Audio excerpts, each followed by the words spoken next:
इस वीडियो में हम बात करेंगे कि आप अपना वैट रिफ़ंड कैसे करवा सकते हैं। अगर आप थाईलैंड ट्रैवल किया, आपने कोई चीज़ परचेज़ की वहाँ से, तो आपका वैट रिफ़ंड की पॉलिसी क्या है, ये प्रोसेस कैसा है। तो जो लोग अभी करना चाह रहे हैं या थाईलैंड में हैं, ऑब्वियसली ये क्वेश्चन उनके माइंड में होगा कि हम वैट रिफ़ंड कोई भी चीज़ लेते हैं, परचेज़ करते हैं, तो थाईलैंड में आपका वैट रिफ़ंड होता है अगर आप एज़ अ टूरिस्ट वहाँ जा रहे हैं। फ़र्स्ट ऑफ़ ऑल ये आपको इन्फॉर्मेशन होनी चाहिए।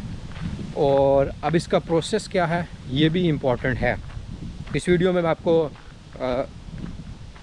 थ्रो द प्रोसेस भी बताऊंगा और अपना थोड़ा सा एक्सपीरियंस भी शेयर करूंगा, जो आपने कीप इन माइंड रखना है अगर आप थाईलैंड ट्रैवल कर रहे हैं और आपका कोई भी वैट है। फ़र्स्ट ऑफ़ ऑल, अगर आप कोई भी चीज़ परचेज़ करते हैं थाईलैंड से, मेक श्योर परचेज़ के बाद आप उससे फॉर्म 10 ले लें। आपको एक स्क्रीन पर येलो कलर का फॉर्म नज़र आ रहा होगा, ये बेसिकली वैट रिफ़ंड फॉर्म है। इसकी बेस पर आपको जब आप कंट्री लीव करेंगे, एग्ज़िट करेंगे, तो ये आपको वैट रिफ़ंड होगा। तो आपने जो भी प्रोडक्ट परचेज़ करनी है उसके ऊपर आपने ये फॉर्म ले लेना है। और इसमें एक इम्पॉर्टेंट चीज़ है, मेक श्योर कि आपने 20,000 बात से प्लस शॉपिंग की हो। जितने भी आपके पास जो भी वैट फॉर्म होंगे, वो उसके ऊपर जो भी आपने चीज़ परचेज़ की है, शॉपिंग की है, 20,000 बात से अबव होनी चाहिए। अदरवाइज़ वो ये कहते हैं कि हम लोग क्लेम नहीं एक्सेप्ट करेंगे। फॉर एग्ज़ाम्पल, आपने टोटल शॉपिंग ही 5,000 की है, 10,000 बात की है, नहीं, आपने टोटल जो शॉपिंग की हो 20,000 प्लस की होनी चाहिए, मिनिमम उन्होंने कहा हुआ है। उसकी बेस पर आपको वैट रिफ़ंड होगा कि आपने एक प्रोडक्ट ली, वो 5 की थी, दूसरी ली 3, 4, टोटल मिलाकर आपके 20,000 बात होने चाहिए। और ये फॉर्म आपको इस तरह का, जो भी शॉपिंग करेंगे आपने वैट फॉर्म लेना है, वो भी येलो कलर का। इसके अलावा फॉर्म एक्सेप्टेबल नहीं है।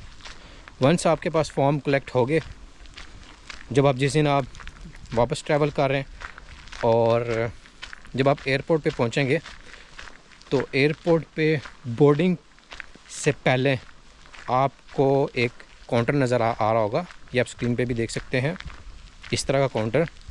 वहाँ जाकर आपने फॉर्म दिखाने हैं, वहाँ पर आपने स्टैंप लगवा लेनी है। ये आपका बोर्डिंग से पहले, ये आपने माइंड में रख लेना है।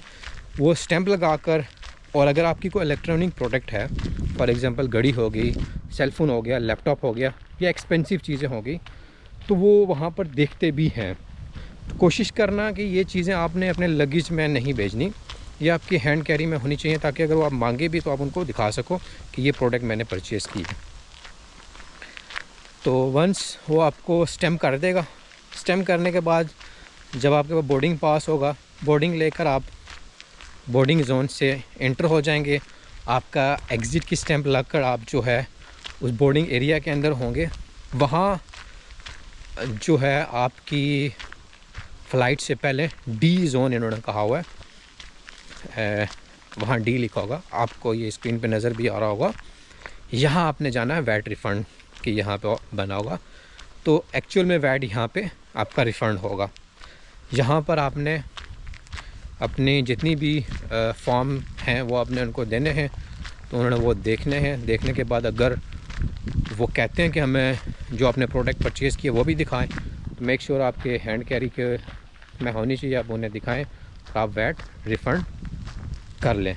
बट मेक श्योर कि आपने फ़र्स्ट स्टैम्प जो है वो आपकी लगी होनी चाहिए, जो आपकी बोर्डिंग से पहले होती है, और देन जो है बोर्डिंग होने के बाद वैट रिफ़ंड आपका हमेशा बोर्डिंग के बाद ही होगा। तो ये आपने लाजमी माइंड में रखना है। और इसमें इम्पॉर्टेंट ये है कि जब भी आप कोई चीज़ परचेज़ करेंगे, तो वहाँ पर आपको पासपोर्ट अपना पास रखने की ज़रूरत नहीं है। बाज़ बंदा भूल जाता है, हो जाए तो बेस्ट है, अदरवाइज़ आप उसकी पासपोर्ट की फ़ोटो कापी या कोई अपने पास हो। जब भी कोई चीज़ परचेज़ करें तो उन्हें पासपोर्ट दिखाएं, वो उस पासपोर्ट की बेस पर आपको फॉर्म 10 दे देंगे जब कोई चीज़ परचेज़ करते हैं। और इसमें जो एक एक्सपीरियंस है वो भी मैं आपके साथ शेयर करता हूँ मेरा, और ये अपने इम्पोर्टेंट माइंड में रखना है। अगर आपका मल्टी एंट्री वीज़ा है या आप थाईलैंड री एंट्री करना चाह रहे हैं, मेरे केस में सच ऐसे हुआ, मैं आपको अपना एक्सपीरियंस शेयर करता हूँ।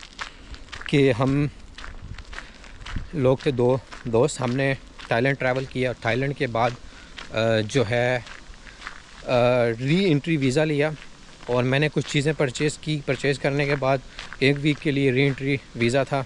मैं थाईलैंड से नेक्स्ट कंट्री ट्रैवल किया। ट्रैवल करने के बाद वापस थाईलैंड में आया। मैंने जो है अपनी वैट रिफ़ंड नहीं करवाया था। तो जब मैं थाईलैंड को परमानेंटली लीव कर रहा था, आई मीन री एंट्री के बाद जो मैं वापस स्वीडन ट्रैवल करना था मैंने, तो तब मैंने जितने भी मेरे पास फॉर्म थे वो मैं लेकर चला गया कि वैट रिफ़ंड पे।